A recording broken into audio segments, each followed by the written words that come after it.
Hello,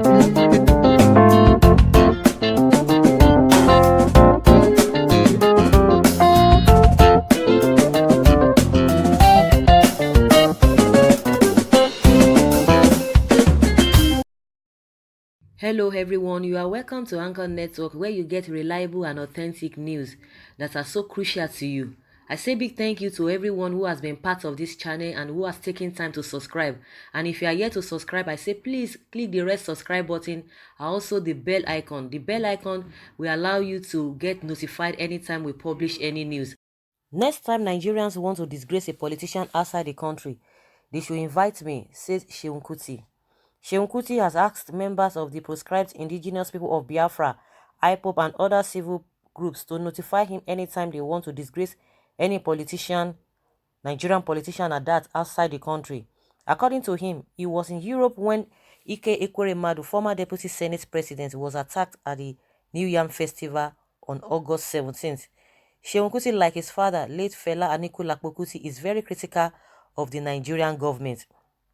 What I will say is that next time any group of Nigerians are planning to beat up any Nigerian politician and they don't let me know about it, I will be very offended.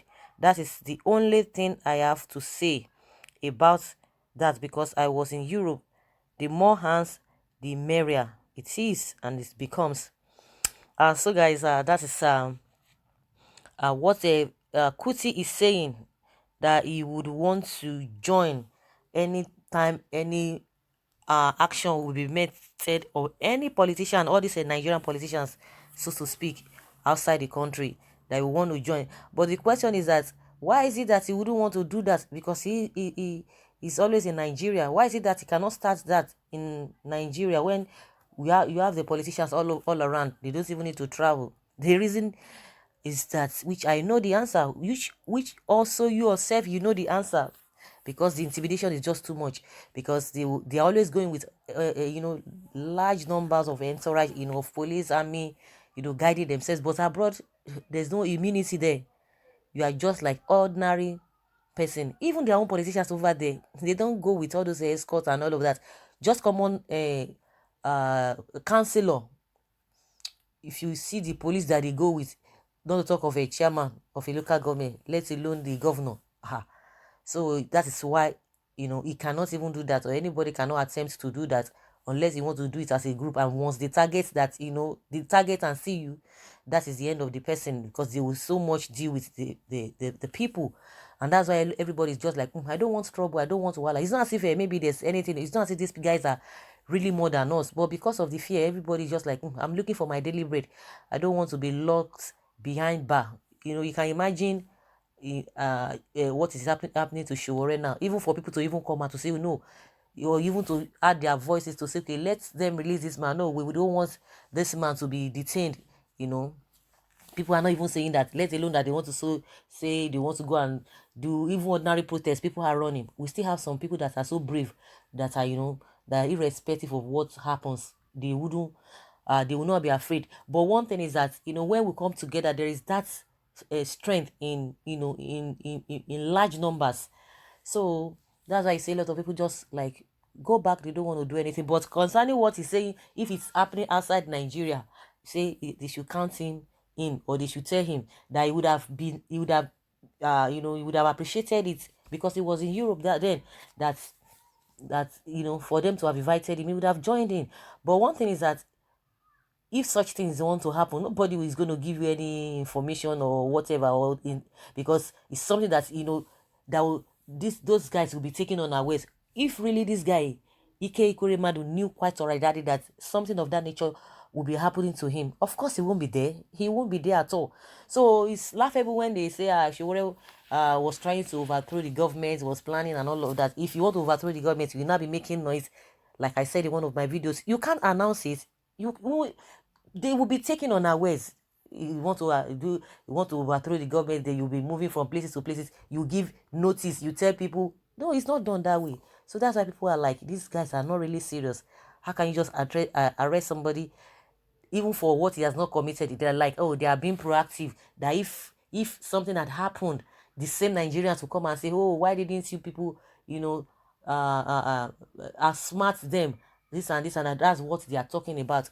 But at the end of the day, it's a protest. Even people that came out that very day, they still intimidated them, and a lot of them, a lot of them were injured, a lot of them were arrested.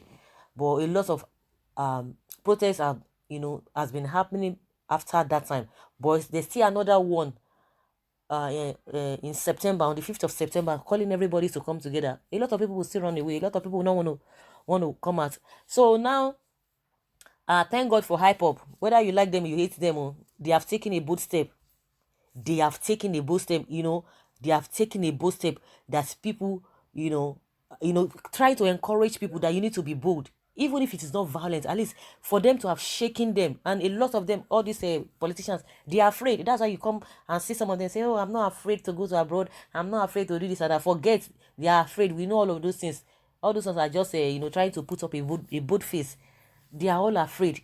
So if that kind of a thing will still help them to be able to do the needful, just like we've been telling the politicians, do the needful. Before you want to travel, you don't even need to give details about your traveling to the Nigerian government, because the presidency has said it, that all the dignitaries that will be traveling outside the country, that they should let the government know, so that they'll be able to prepare their ways and all of that. You don't need all of those things now. Why should you be afraid of your people? If you have done the right thing to your people, if you have done well for your people, why would you be afraid of them? They are your people. Because when election time is coming, you will not be afraid of going to meet them. You'll be begging them and crawling and be crying, "Please vote for me. Once you vote for me, I'm going to change everything for the better." But once they get there, it's something different. So if you have that courage, if you have that strength, if you have that boldness to meet them during election time, why not? Why can't you go move anywhere and you do according to what you have said and to what you have promised them? There will be no wahala at all now. Why? If somebody is doing my bidding, why should I attack the person? Why would I be angry? Be angry at the person. It's not going to happen. I'll be happy. I'll be praying. I'll be encouraging the person to do more. But if you are not doing my bidding, and if you are not doing what I want, and even most especially if you are not doing what you even promised, you promised all of these things, not that we put them in your heart. You say you are going to do the job, that you are capable of doing it. Then why won't you be able to do that? Why are you shying away from it? And we pay you from our taxes. We pay you so heavily, and yet it is not as if maybe it's going to cost anything from you. It's not going to take anything from you. It's not your personal money that you're going to be using to do all of those things. But you are the one enjoying the dividend of democracy, and we are living in penury. It's not going to happen. And you don't expect us to be laughing. They will tell you, "Oh, heaven and earth, oh, this one is going to happen, it's going to happen." All those are just mere talk, just ordinary talk. It doesn't hold water. And at the end of the day, people just say that they are just telling lies, and singing all those rhetorics, because that is just what they feel, they think that we want to hear.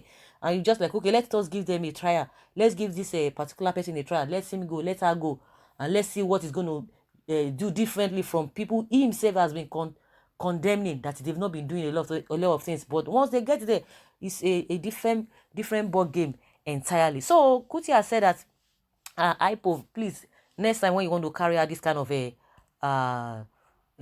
whatever, please invite me. He wants to be there, so he has already said it. So that is that. And a lot of people were like, "Oh, why would you tell them that they are not going to invite you? That if you want to join it, you join it." Some people are like, "Oh, it's a good thing. Welcome, bro. That we've got your back. You are welcome." But some people like, "Okay, go and start it. You to go and start it, because the people that started it now, a lot of people are throwing a lot of shades to them, that this, that they are calling them different names. But they are bold. They are bold. They are bold. A lot of people are happy about it, that it is good. A lot of people, some presenter on the TV said it's good. That is good. Let them feel what people are feeling. You cannot be cheating people and you expect them to be smiling. You can't be beating a child and expect a child not to cry. It's not done. It's not going to happen. So guys, that is just this. There's a link I'm going to put on my description box. You can go there, you check the video there where he was being interviewed. So guys, that is just my own opinion. I would like to hear from you what you think about what Kuti has said, that anytime IPOB wants to do this kind of a thing, or any other group, that they should call him if really is around at that particular time. Of course, nobody's going to invite you. You need to you have to be on the lookout for what will be happening. So that is just my own take. So guys, I'd like to hear from you. Please put down your comments in the comment section. Thank you very much. Bye.